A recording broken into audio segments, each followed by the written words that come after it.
Salam sejahtera dalam nama Bapa, Putra, dan Roh Kudus. Salam sehat untuk kita semua, dimanapun saudara-saudara saat ini berada. Hari ini kita akan merenungkan tentang satu kata, pembebasan. Kisah Rasul pasal 13 ayat 38 sampai dengan 39. Jadi ketahuilah hai saudara-saudara, oleh karena dialah maka diberitakan kepada kamu pengampunan dosa.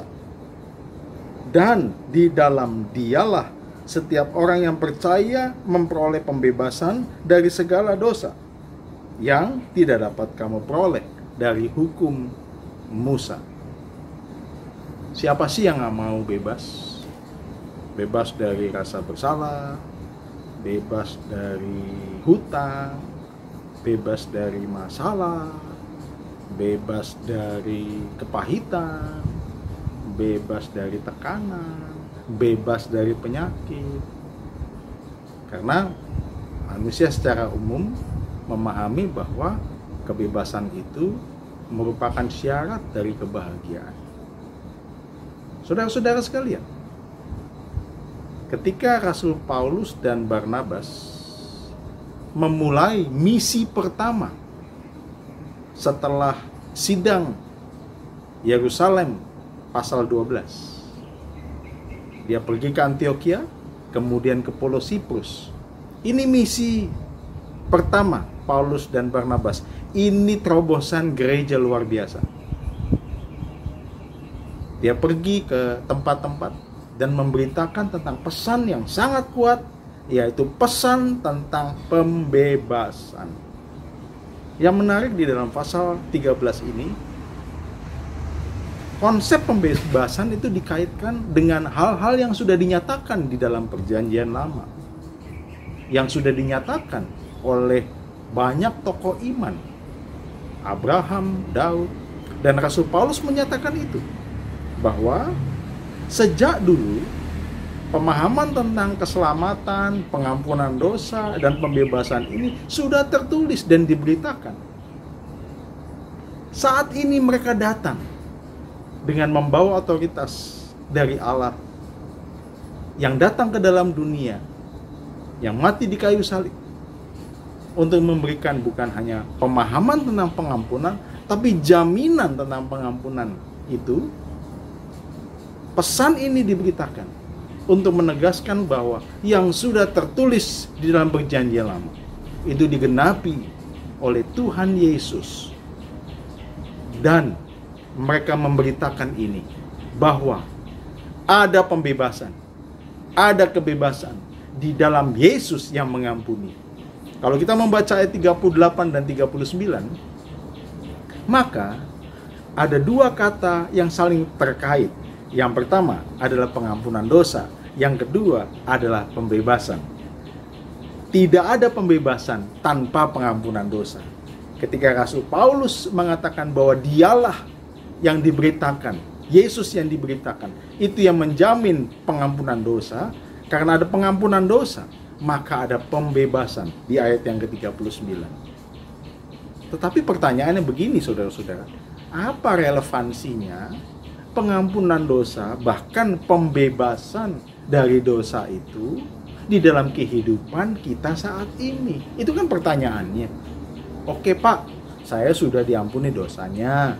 Oke Pak, saya sudah mengalami kebebasan di dalam Yesus, kebebasan dari dosa. Nah, apa kaitannya dengan kehidupan saya saat ini, di dalam konteks saya saat ini? Kita juga bertanya, apa hubungannya dengan konteks orang saat itu? Ya diampuni, mati masuk surga. Apakah demikian? Oh tidak, saudara-saudara. Kalau kita memahami secara utuh dan membaca secara utuh bagian firman Tuhan ini, maka kita bisa menangkap apa maksud dari pengampunan dosa, pembebasan yang dinyatakan oleh Rasul Paulus dan Barnabas. Di ayat yang ke-43, setelah selesai ibadah, banyak orang Yahudi dan penganut-penganut agama Yahudi yang takut akan Allah mengikuti Paulus dan Barnabas. Kedua rasul itu mengajar mereka dan menasihati supaya mereka tetap hidup di dalam kasih karunia Allah. Ini menarik sekali, bahwa pengampunan dosa yang menjadi dasar bagi pembebasan di dalam kehidupan kita, itu membawa kita kepada hidup di dalam kasih karunia Allah. Apa maksudnya?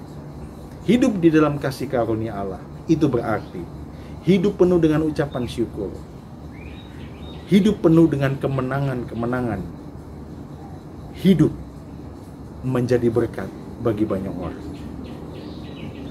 3 hal ini yang terkait di dalam kehidupan mereka. Orang-orang yang percaya pada pengampunan dosa, dan karena percaya pada pengampunan dosa, dia mengalami kebebasan itu di dalam Yesus Kristus, maka orang-orang itu hidup di dalam kasih karunia. Hidupnya dilimpahi dengan ucapan syukur. Ucapan syukur yang ada di dalam hati mereka. Ucapan syukur itu membawa mereka selalu ingat pada kebaikan Tuhan di dalam hidup ini. Meskipun susah. Pada saat itu orang-orang percaya juga susah. Tapi dengan ucapan syukur, mereka tunduk dengan rela kepada Tuhan. Mereka taat dengan rela kepada Tuhan. Dengan ucapan syukur, mereka melalui hidup ini dengan enteng, karena hati mereka itu enteng. Yang kedua, hidup di dalam kasih karunia itu berarti mereka akan terus-menerus bertumbuh di dalam kasih Tuhan. Bertumbuh dalam kasih Tuhan, di dalam komunitas, mereka saling memperhatikan.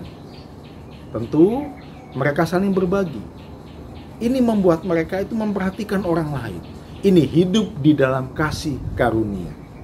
Masing-masing tidak menuntut, tapi masing-masing memikirkan apa yang dia bisa berikan. Karena kalau dihubungkan dengan hal yang pertama, ucapan syukur itu diwujudkan dengan kehidupan berbagi dan memberi.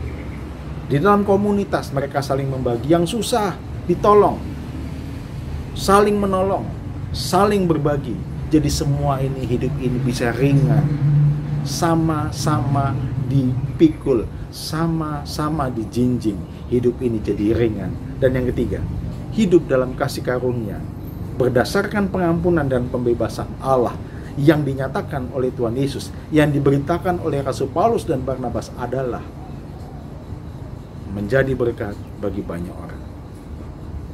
Karena hanya orang-orang yang hidup di dalam kasih karunia adalah orang-orang yang dipakai Tuhan untuk menjadi berkat bagi banyak orang. Saudara-saudara, mari kita tetap berbuah. Mari kita tetap hidup. Mari kita tetap bekerja. Meskipun keadaan semacam ini, kualitas kita makin nampak.